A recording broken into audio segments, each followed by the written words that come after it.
So yesterday somebody asked me if I could do a market update for Burlington. So here we go. This one is for you and anybody else who's thinking of buying or selling in Burlington. This video is actually going to be a bit of a warning for Burlington home sellers, a bit of a heads up, whatever you want to call it, because the market is starting to change. But Burlington is a lot more resilient than some of the other markets that I've done market updates on, especially Brampton, because prices actually went up in Burlington. So it's good news if you're a home seller.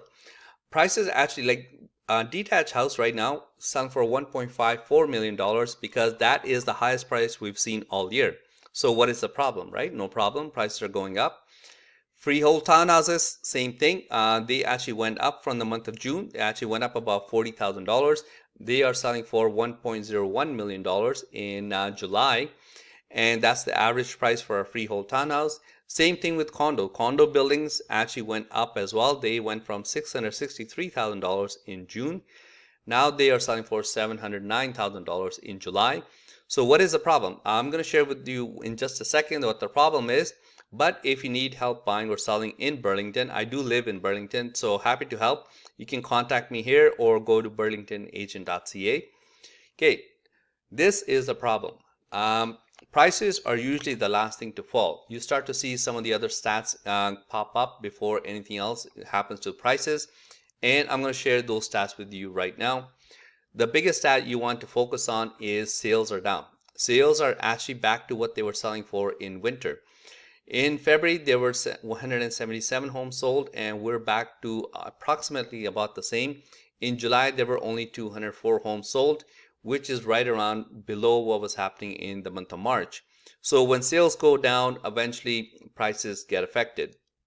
Another thing I want to share, a lot of people will brag about, everything selling above asking. You see those social media ads, everything selling in 3 days. That is simply not the case. In May and July, about 41% of homes were selling above asking, and that has dropped to 26% in the month of July. So still good. Homes are still selling above asking, so that's still good, but the trend is going the wrong way if you're a home seller. So this is the key stat. Not everything is selling in 3 days, not everything is selling in 7 days, because this is straight from the MLS. These are not my numbers. Right now, there are 400 active listings on the Toronto MLS. And out of the 408, 287 of them have been on the market for longer than 14 days. And 244 of them have been on the market for longer than 3 weeks. So that is something to keep in mind because these numbers were very, very low back in March, April, and May. But the numbers are going up. What does that mean? One thing it means that it's going to take longer to sell. Obviously, if you price anything below market value, you will sell in 3 days in a good market or a bad market, right? That's not really rocket science, but I'm talking about market value. If you price it around market value, you can prepare to sit on the market a little bit longer than you would have back in April and May. So that's one thing to keep in mind. Another one is 91 homes out of the 408, 91 of them had to drop their price because they were not getting the price they were looking for to adjust to today's market.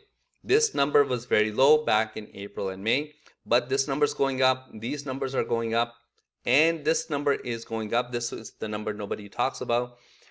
103 homes were canceled for one reason or another in July. Now, obviously, if the market's busy, there would be no reason to cancel the listing. Usually, a listing is canceled for one of the two reasons. One is the sellers just change their mind. They don't want to sell anymore because maybe they're not getting the price they're looking for. So that's one possibility. Second possibility is that they cancel the listing and then they relisted it so it shows up as 0 days on the market. Now, so that is a number to keep an eye on because this number would have been very low back in March, April, and May. So all these numbers are going up, and this number is coming down. Home selling above asking price, and this number is coming down. Number of sales. So those are the things you want to keep an eye on when you're thinking of putting your house up for sale, because it's easy to get caught up in the excitement when someone's like, yeah, I'm gonna get you 40 offers, and we got a lineup of buyers. We got 5,000 buyers waiting. That's not what the stats are showing. So something to keep in mind. Another chart you want to look at is number of sales is in orange, and new listings are in blue, and gray is active listings. What you want to look at is the gap in between these bars, especially from orange to blue and orange to gray. You can see here, like the gap right there, that's the highest we've seen in a long time. As well, June was pretty high too.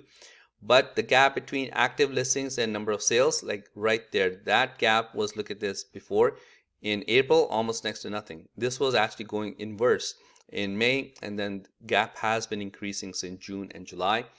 So what does that mean? That means that listings are taking longer to sell, and there are a lot more active listings left at the end of the month, which was not the case only a couple of months ago.